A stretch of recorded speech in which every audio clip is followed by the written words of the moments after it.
Hello everyone, welcome back. So we're now looking at the topic of arrest of persons.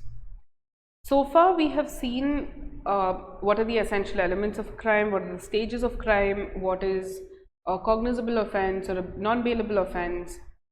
We have understood what an offense is, the procedural law under BNSS and the substantive law under BNS.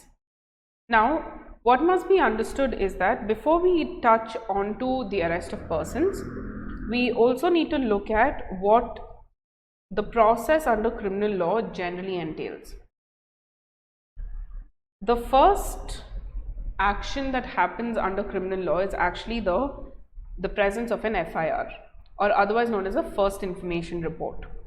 This FIR is usually filed with the police having the necessary jurisdiction, and the police will then go ahead to investigate the issue. Okay. Now, this investigation process is not the start of any serious offenses, because at this time FIRs can be a fake FIR or an actual FIR.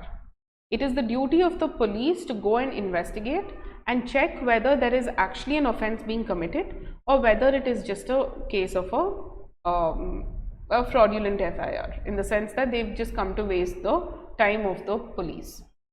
So at this stage of investigation, the investigating officer is trying to simply collect evidence. He is trying to understand first and foremost, is there any offense which has taken place?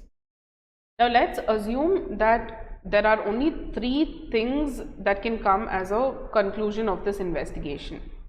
One, we can say that yes, offense has been committed. The second one, they can say that evidence is found and we need more time to investigate the offense. So the evidence will eventually lead to the commission of the offense. Or the third conclusion that they can come down to is there is no offense over here under the BNS. Okay. Now this is the general process which takes place, and post this, after the investigation, if the court believes that point number 1 and 2 may be applicable,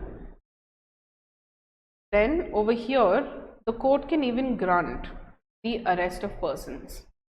Okay, but that's not the only place. If they believe that there is some kind of an offense, then the police will take the necessary actions. The police or the public prosecutors will take the necessary action to file a charge sheet before the court of law. And once the charge sheet is filed, I can say comfortably that the criminal trial proceedings have started. Now, students must note that this is a very general and bare view of the process that takes place in a criminal court, but these are the essential elements which will take place while a criminal proceeding is going on. So, during this process where the police is investigating, and even after the charge sheet is filed, there are chances that the court can either direct the police to arrest a person, or at the investigation stage itself, it might be necessary to arrest a person to collect the necessary evidence. So that is the provision that we're going to be looking at right now. That is, how do you go ahead with the actual arrest of persons.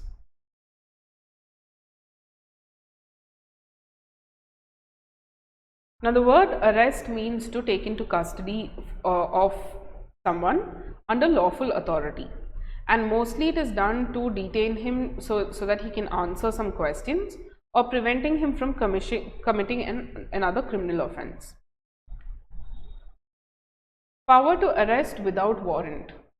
Remember, let's try to understand, if the power is given to arrest without a warrant, we call this as a cognizable offense.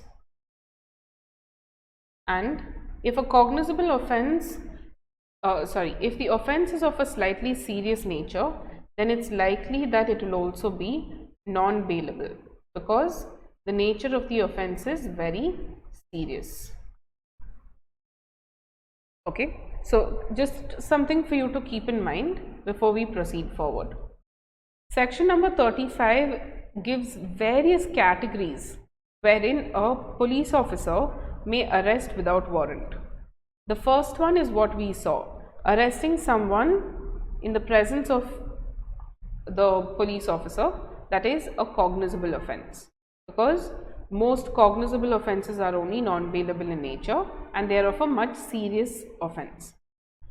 Now, apart from being a cognizable offense, the law is also stating that if someone has committed a cognizable offense which is punishable up to 7 years imprisonment, and there is a and criteria over here. So he has received reasonable complaint or credible information against such a person.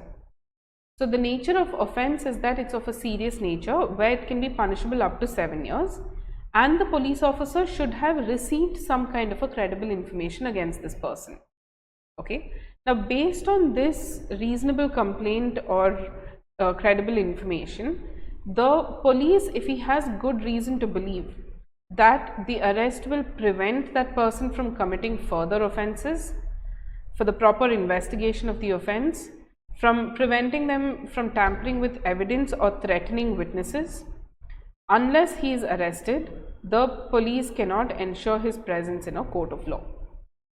So yes, cognizable offenses they can arrest without warrant, but it also applies to cognizable offenses punishable up to 7 years, and if they have received a reasonable complaint and they believe that by arresting this person we are preventing him from committing further offenses or ensuring that he does not come out and tamper with evidences or witnesses. The third situation is anyone who has committed a cognizable offense punishable with more than 7 years or death sentence, and the police officer has received a credible information against this person. So generally, if you see cognizable offenses plus again cognizable offenses up to 7 years as well as beyond 7 years. It includes all of these things, because when we say up to 7 years, it can even mean any time between 1 to 7 years. However, generally they'll say that if it's saying up to 7 years, then they're referring to between 3 to 7 years also. So 3 situations where a police officer can arrest without warrant: who has been proclaimed as an offender under the BNS, anyone in possession of stolen items, anyone who is obstructing a police officer to execute his duty, or who has escaped lawful custody, anyone who is suspected of being a deserter in the armed forces of India, any person against whom a complaint has been made, him having committed an offence outside of India which would be punished under that law. So we know that if an Indian goes outside of the country and commits an offence that is an offence in our country, then if he comes back into the country, he will be punished according to our laws. Any person who was released as a convict but has breached the requirements of section 394, and where an arrest requisition has been received from another police officer. Let's repeat these points again. Point number 1, 2 and 3 relate to cognizable offences, but there is a requirement that the police officer should have received a reasonable complaint. There is the case of proclaimed offenders and by order of the state, anyone in possession of stolen items, obstructing a police officer while doing his duty, or is trying to escape from lawful custody, suspected of being an armed deserter of the armed forces, would have been punishable since he committed that offence outside of India, or who was released as a convict and breaches any rule under section 394. Or if another police officer belonging to some other station, maybe even in another state, has received an arrest requisition, then such a person can arrest without warrant. Now, section number 35, 36, 38 goes ahead to state that if the police officer believes that that person against whom credible information has been made is ready to come before him, he still has to make in a notice or issue a notice first and ask that person to come before the court of law. Now, if such a person does not come up before him, then you can go and arrest him. And while you are arresting him, the following should be kept in mind in accordance with section 36. He must bear accurate and visible identification. He must prepare a memorandum of arrest and inform the relatives or friends why he was arrested. This is a requirement under section number 36 because there have been many known cases wherein arrest has been made but we have no idea where the person has been taken. And lastly, section number 38 is giving the rights to arrested persons. That is, he can meet his advocate of choice during the interrogation, but it's not necessary that the advocate needs to be present throughout the entire interrogation.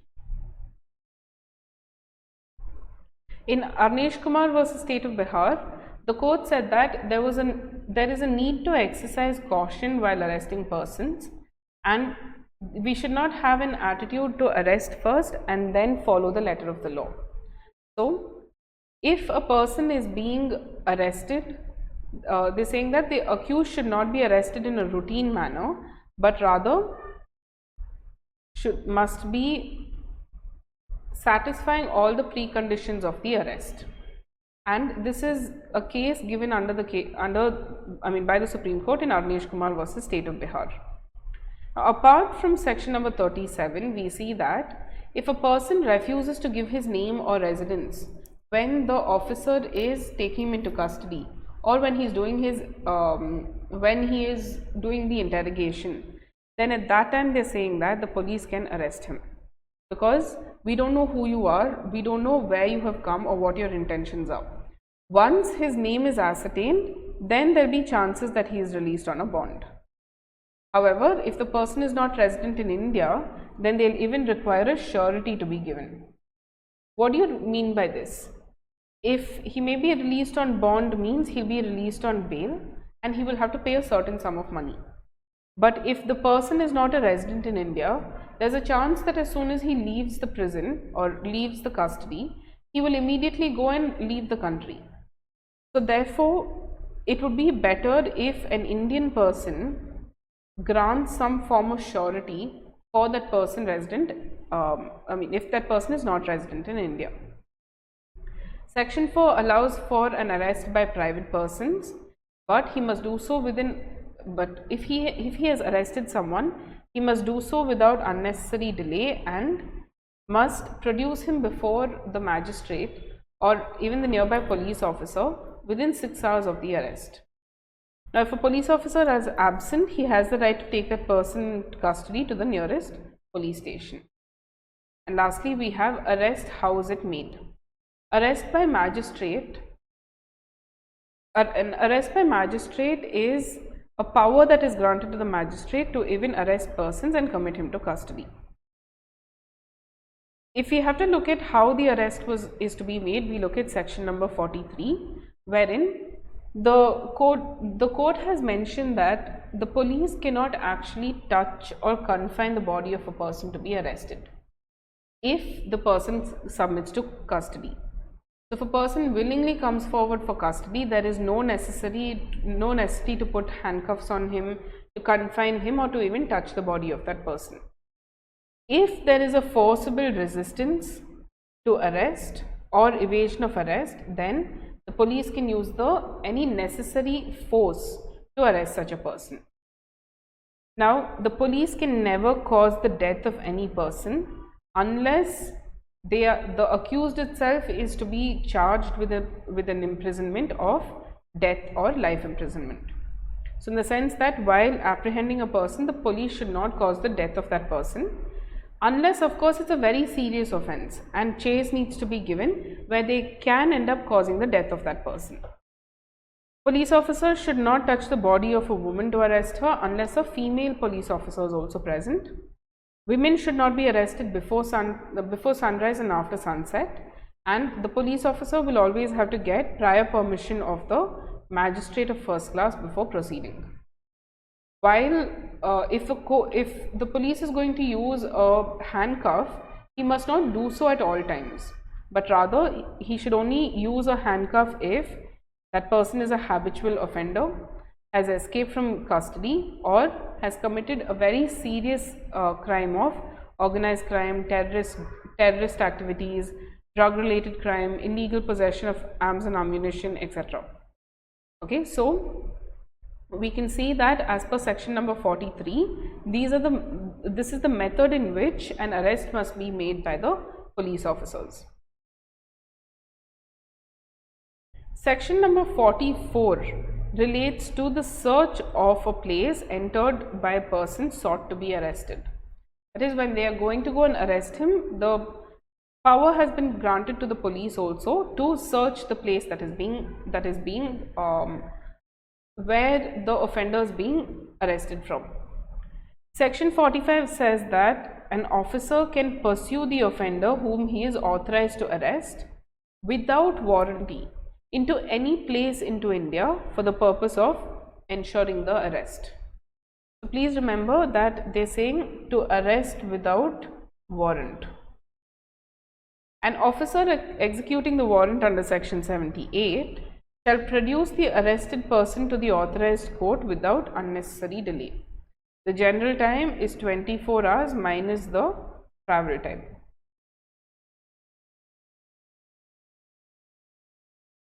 Until now we have seen what is happening until prior to the arrest. Now what happens once he is arrested? He is to be taken to a magistrate. But the magistrate, they are saying that the magistrate either can have the jurisdiction or need not have jurisdiction also to exercise his powers under the section. What did we say was magistrate's power? It is based on the amount of imprisonment that he gives and up to the maximum amount of fine that he can impose. So when a person is being brought before the magistrate, it is not necessary to look at whether that court has the jurisdiction in the first place or not, Now, this magistrate is allowed to detain a person for 15 days, okay, for the initial 40 to 60 days. But then if it is exceeding that is between 60 to 90 days, then the court can even order the detention of a person for a period of 60 days. Okay, so it is 15 in the case of 40 to 60 day holding, and it's 60 days out of the initial 60 to 90 days. And if the magistrate does not have the power to try the case or commit this person to trial, he must send the accused to the correct jurisdiction if he wants to be accused if they want to detain the accused for a longer period.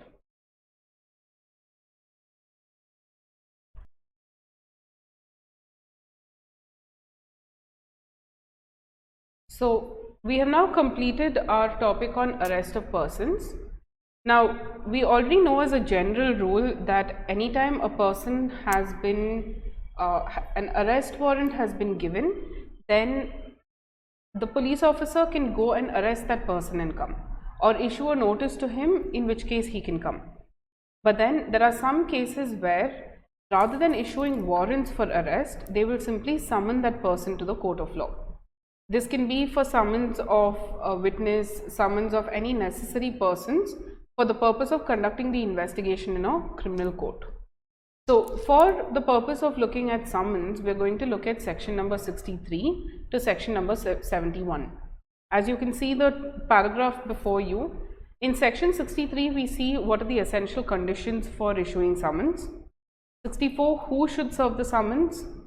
65 is for summons to corporate bodies, firms, societies, etc. 66 is what to do with the summons in case the accused person is not available.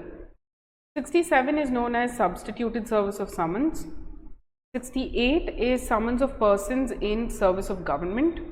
69 is summons to any person who is located outside the jurisdiction of the court, and 71 is with regards to summons of witnesses. Now please understand that summons may not necessarily be only to call a person to court. A summons can also be granted for producing a document or even bringing a witness or an accused person to the court of law. So it can be either one of those things. Let's look at section number 63, that is, what are the general rules for issuance of summons. 1. The summons must always be in writing, in duplicate, and signed by the presiding officer of the court. It shall also bear the seal of the court. So in short, it must be written, it must be signed with the seal of the court, and must be in duplicate. Then, if it is in electronic form, it shall bear the image of the seal of the court or the digital signature, and it must be in an encrypted form. Section 64 is saying who should be the one to serve the summons. It shall be served by any police officer or an officer of the court. If you look at section number 65, it talks about how to serve summons on the corporation or a company. It is simple. You simply serve it on the director, manager, secretary, or any other officer of the company. You can send it by letter to the registered address addressed to the director, manager, secretary. You should not send it to the personal addresses of the director, manager, secretary. You should send it to the registered office of the company. Okay. Now, what if you are sending this summons to persons other than a company or a firm or other association of individuals? They're saying that you can even serve it on any partner of firm or association, or send it by registered post to such partner, and it will be presumed that all the partners have received the summons. Section 66 is in a situation where the accused person is not to be found, or you are unable to give the summons to him. Section 66 is saying summons can even be left with the adult member of the family residing with him. If a family member is not residing with him, then section 67 will apply, which is known as substituted service of summons. Here, after multiple efforts have been taken to provide the summons to the accused person itself, or to the witness or any such person, what they can do is they can do something known as a substituted services. That is, they will affix one of the duplicates of the summons to some conspicuous part of the house in which he is living. So a conspicuous part of the house will literally be the gate of the house or the door of the apartment wherever they are living. So that should that person come back, that's the first thing that they will see. Section number 67 is what we're doing last. Please understand that there is a difference between summons and a summons case, and a warrant and a warrants case. A summons is a method of calling a person to the court of law, whereas a summons case refers to the procedure which is tried for those offences which is punishable for less than imprisonment of 2 years. But then a warrant is where a warrant is issued for the arrest of a person. That person is being forcefully brought before the court of law, whereas a warrants case again refers to the procedure which is applicable to all those persons who are being tried for an offence with death, life imprisonment, and imprisonment greater than 2 years. So summons is the voluntarily appearing before the court, whereas warrants is the forcefully appearing before court. Summons case is a procedure, warrants case is a procedure.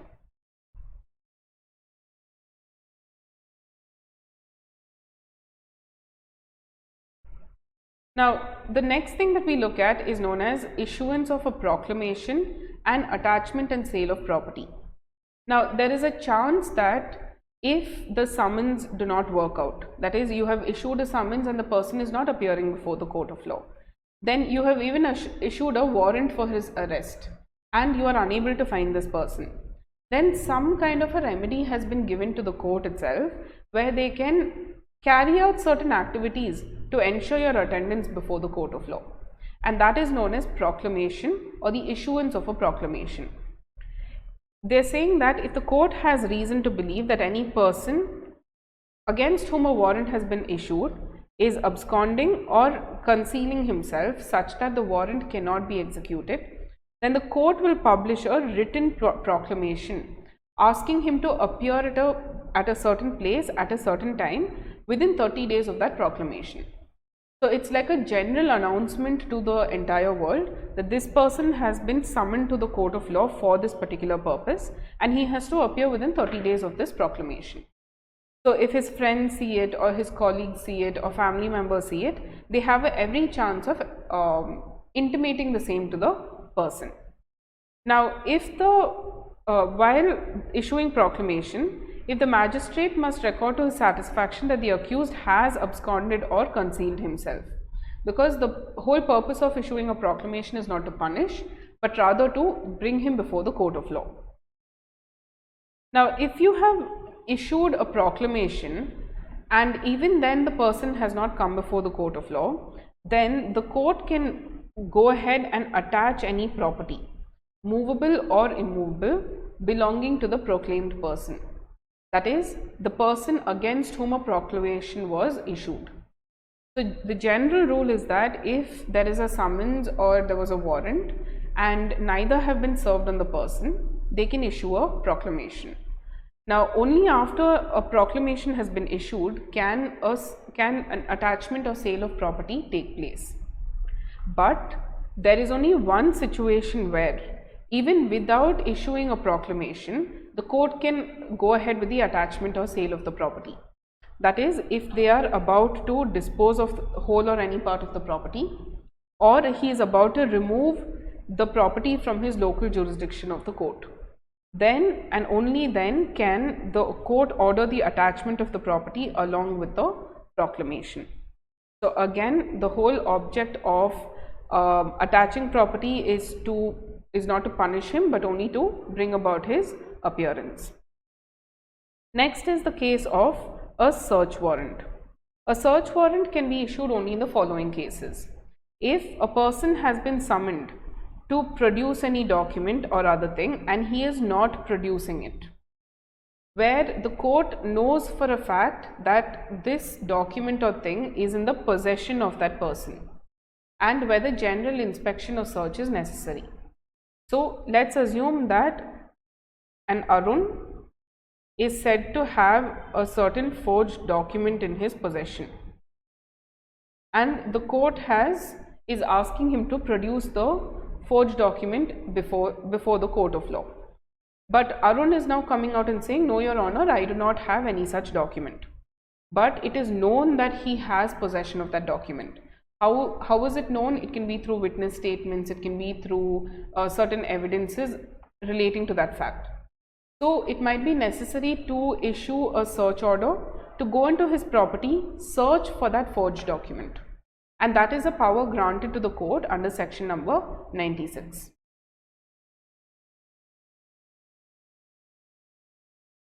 Now, section number 47 is talking about those places which are suspected to be having stolen property or forged documents.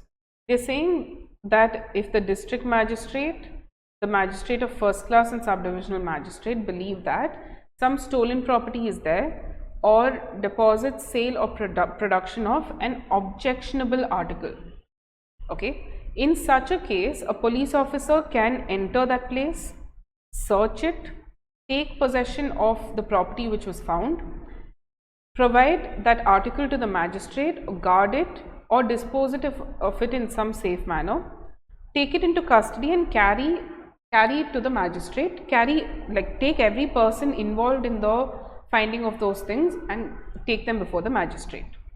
This is what section number 47 is saying.